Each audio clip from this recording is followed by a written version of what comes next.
This episode is provided by Thomas Allgeier and Frennis, based on the most relevant LinkedIn posts about channel marketing in calendar weeks 19 and 20. Frennis is a B2B market research partner helping ICT and tech providers identify niche channel partners by compressing the full journey from identification to qualified first meeting into 4 to 5 weeks.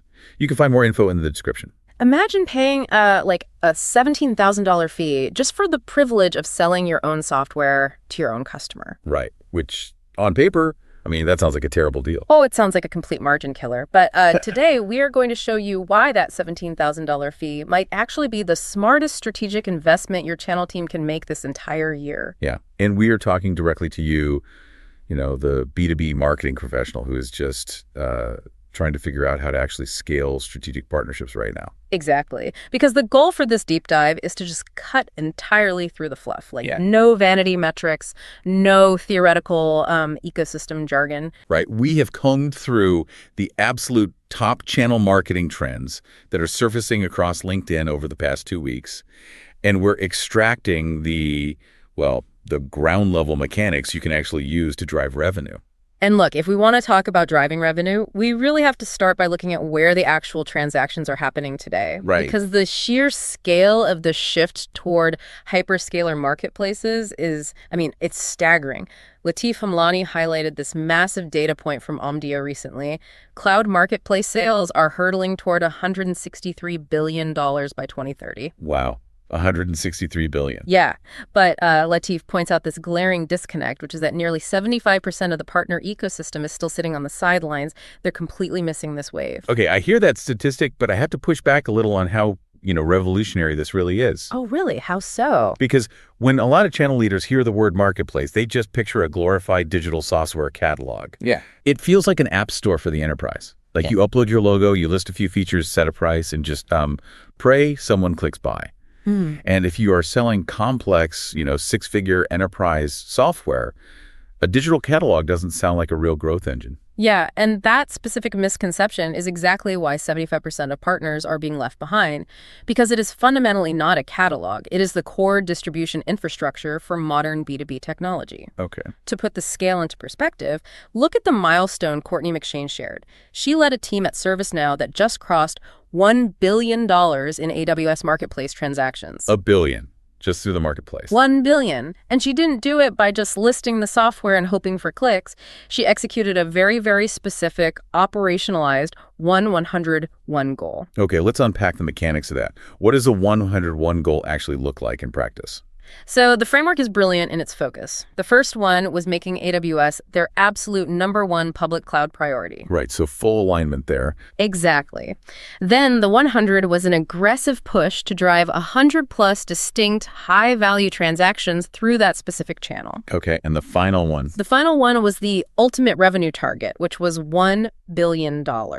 Wow. Yeah, and it required relentless alignment between their direct sales teams and the AWS co-sell motion, just to orchestrate those 100+ deals. It was a very active outbound strategy layered on top of the marketplace infrastructure. Well, $1 billion through a marketplace platform is certainly not like small to medium business credit card swipes. That is serious enterprise procurement. It really is. And Dominic Garabedian backed that up by pointing out that Salesforce recently crossed $5 billion on the AWS marketplace. $5 billion. Yeah. So the takeaway here is that marketplaces aren't just for specialized security apps or, infrastructure developer tools anymore. Core line of business software is thriving there. The buyers are already in the building. But here's the massive hurdle we hear from channel partners all the time. Yeah. The fees. Because they say, if we transact our software through a hyperscaler marketplace, we get hit with a 3.5% fee on net new business. Right, the 3.5%. Yeah, and they're like, we are literally just handing our margin over to the cloud provider for a deal we sourced ourselves. And if you look at the transaction in a vacuum, I totally understand the frustration. But Shannon Hanley shared a breakdown that completely reframes this math. How so? Well, you have to look at it through the lens of the buyer. So say an enterprise customer has signed an enterprise discount program agreement, an EDP with AWS. Okay, an EDP. Right. And in this scenario, they commit to spending $10 million on cloud infrastructure. Because they make that massive commitment, AWS gives them a 15% discount. So that's $1.5 million in hard savings for the customer. Exactly. So the buyer is highly incentivized to hit that $10 million threshold just to keep their discount. Precisely. Now imagine that same enterprise customer needs to buy a $500,000 third-party software solution from you. If they buy it the traditional way, on your paper, it doesn't count toward their $10 million cloud commit.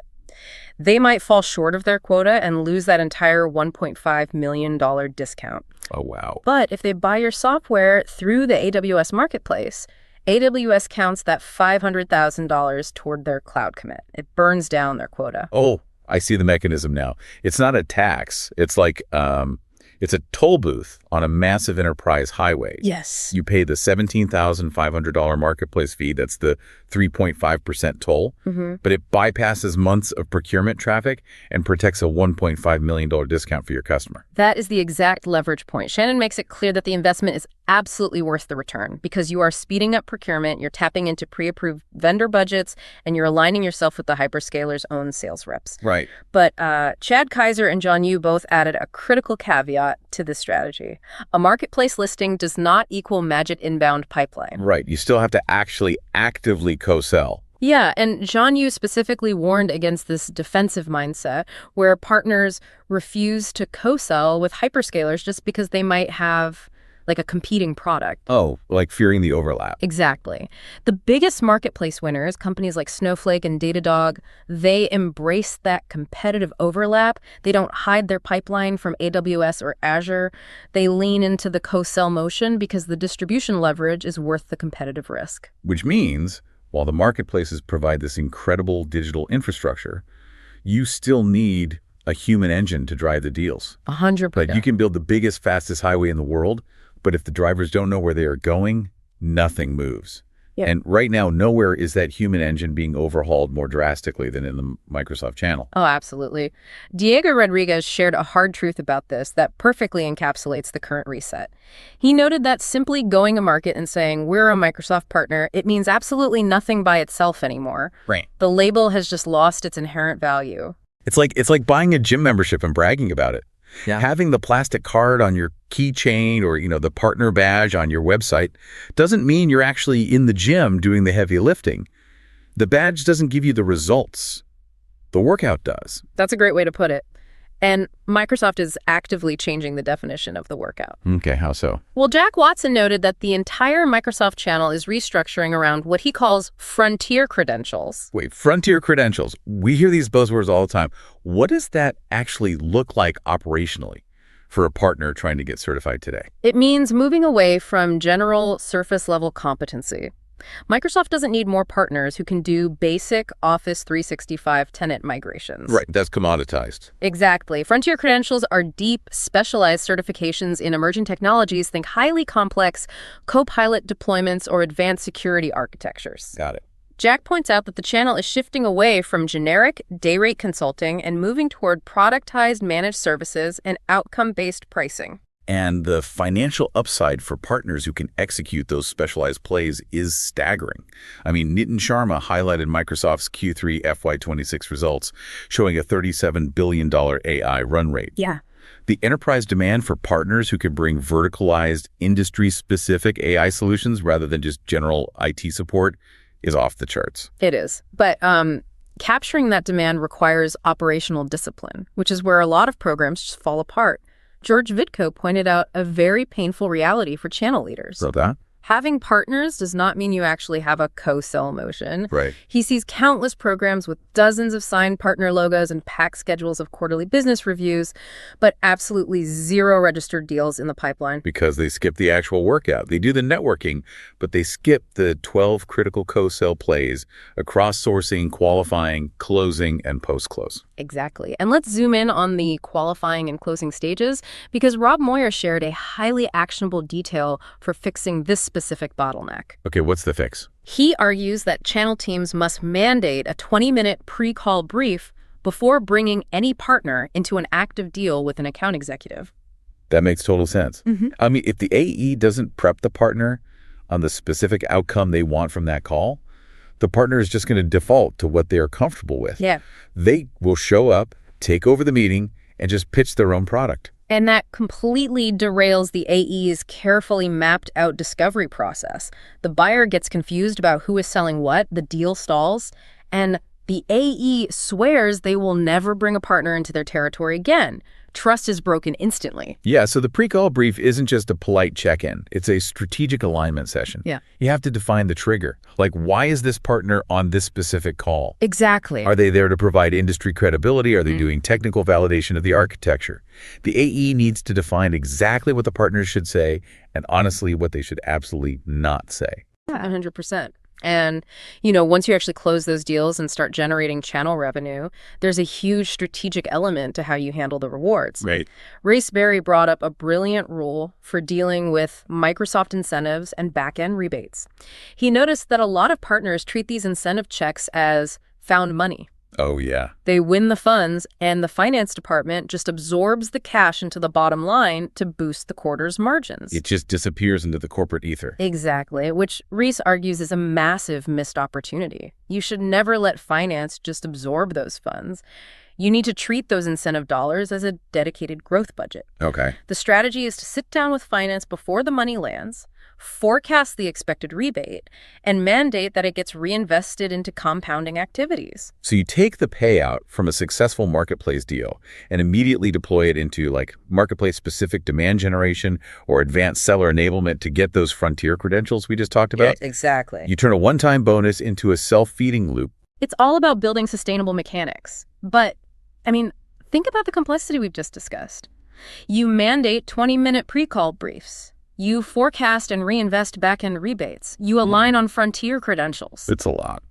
It sounds great for a boutique program with a dozen partners, but how on earth do you manage that friction when you have 1,000 partners globally?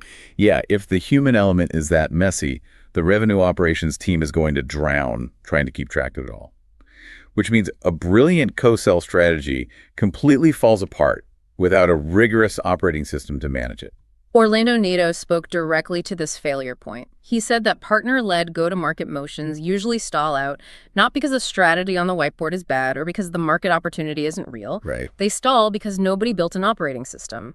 There is no clear ownership of next steps, no automated triggers for when a seller should bring a partner in, and zero shared visibility in the pipeline between the two companies. It's a classic case of all good intentions and zero execution infrastructure. Jody Dalvey and Aisha Kind really hammered this home in their posts. Yeah, They noted that recruiting partners is just a top-of-funnel numbers game. You can get 50 impressive logos onto a slide deck fairly easily, but activating them, getting those 50 partners to consistently create, register, and progress pipeline, that is a profoundly difficult people game. And to win that people game at scale, without burning out your channel managers, you have to be disciplined. Barrett King laid out a framework for scaling partner output without just endlessly scaling your internal headcount. Okay. His core rule is to segment your partners ruthlessly on day one. How does he break that down operationally? He argues that the top 20% of your partners, the ones actually driving revenue, should get white glove human-to-human service. They get the dedicated channel managers and the strategic planning sessions. Okay, and the rest? The middle 60%, however, should be managed entirely through automated systems and scaled programs. And here is the brilliant part. He says you need to turn your best partners' pitches into enablement content. Oh, that is smart. Your top 20% already know how to handle the buyer objections. Exactly. They know exactly what the trigger events are that make your software relevant. So instead of hoarding that knowledge, you package their successful talk tracks and distribute them to the middle 60% through your systems. Right. It creates a rising tide. But it raises a very uncomfortable question about the systems we actually use to manage that middle 60%. Yeah, the tech stack. Because companies routinely spend $30, $60, sometimes $100,000 a year on PRM partner relationship management portals.